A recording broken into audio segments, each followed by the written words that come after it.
Assalamualaikum warahmatullahi wabarakatuh. Halo semuanya, perkenalkan nama saya Soraya Ediana.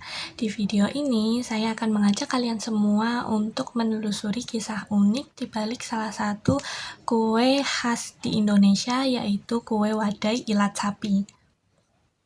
Kue wadai ilat sapi ini merupakan salah satu kue khas dari Kalimantan Tengah yang memiliki rasa yang manis, lembut, dan empuk. Di balik cita rasanya yang lembut, ternyata di dalam kue tersebut terkandung banyak sekali proses ilmiah, mulai dari bahan pengembang yang unik hingga dijuluki kencing kuda, hingga proses pengolahan yang tradisional. Nah, kenapa sih kue ini sampai punya julukan kencing kuda? Jadi kita bahas mulai dari prosesnya terlebih dahulu. Nah, proses pembuatan kue ini dilakukan dengan cara mencampurkan semua bahan utama seperti gula, telur, soda kue, dan tepung terigu. Kemudian diaduk merata, lalu didiamkan selama beberapa menit agar adonan mengembang.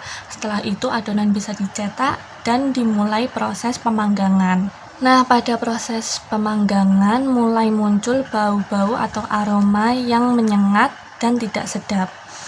Nah, ternyata di dalam bahan yang digunakan itu mengandung natrium bikarbonat atau bahkan amonium bikarbonat.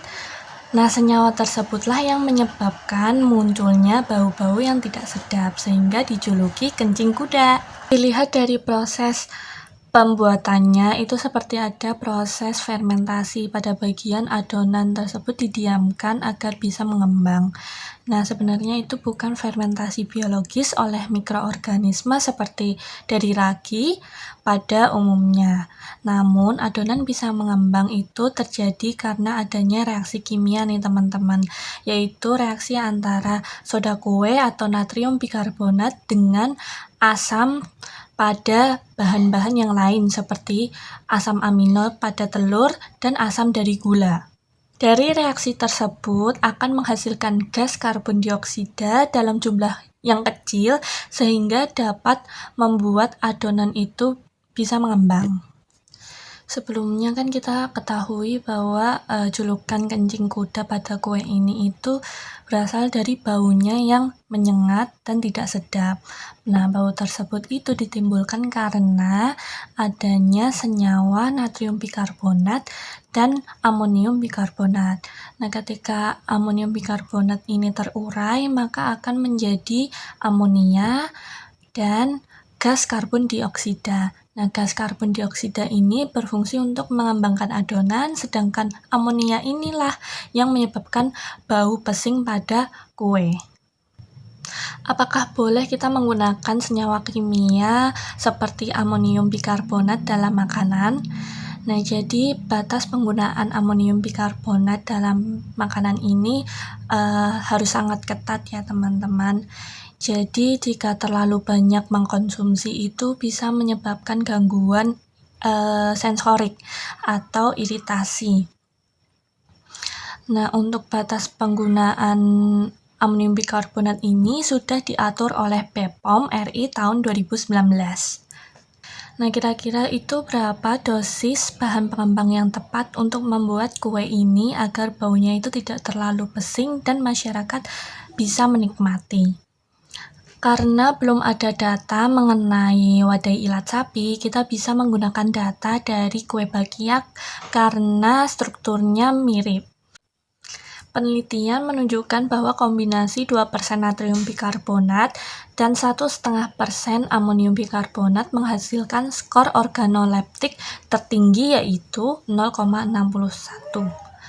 Di atas dosis tersebut, skor organoleptik justru semakin menurun hingga 0,38 karena bau dan rasanya yang dianggap mengganggu oleh konsumen.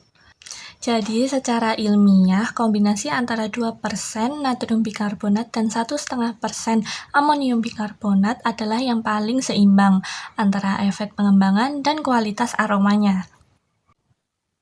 Untuk menjaga keseimbangan antara keamanan pangan dan kelestarian cita rasa yang tradisional, saya menyarankan formula seperti berikut, yaitu menggunakan 2% natrium bikarbonat, 1,5% amonium bikarbonat, serta tambahan 1 sendok teh asam cuka. Mengapa cuka? Karena cuka dapat membantu menetralkan sisa gas amonia yang tertinggal.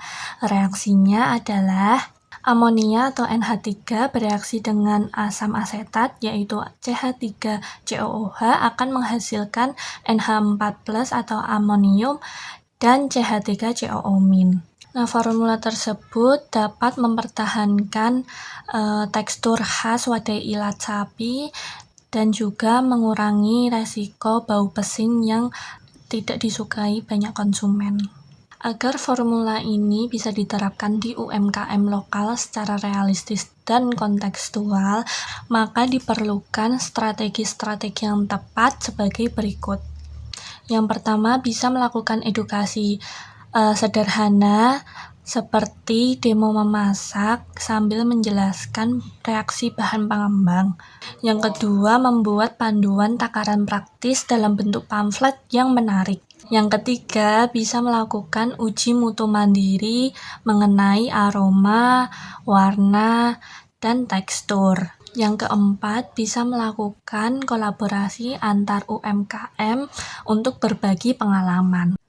Mungkin sekian yang dapat saya sampaikan. Terima kasih sudah menyimak. Wassalamualaikum warahmatullahi wabarakatuh.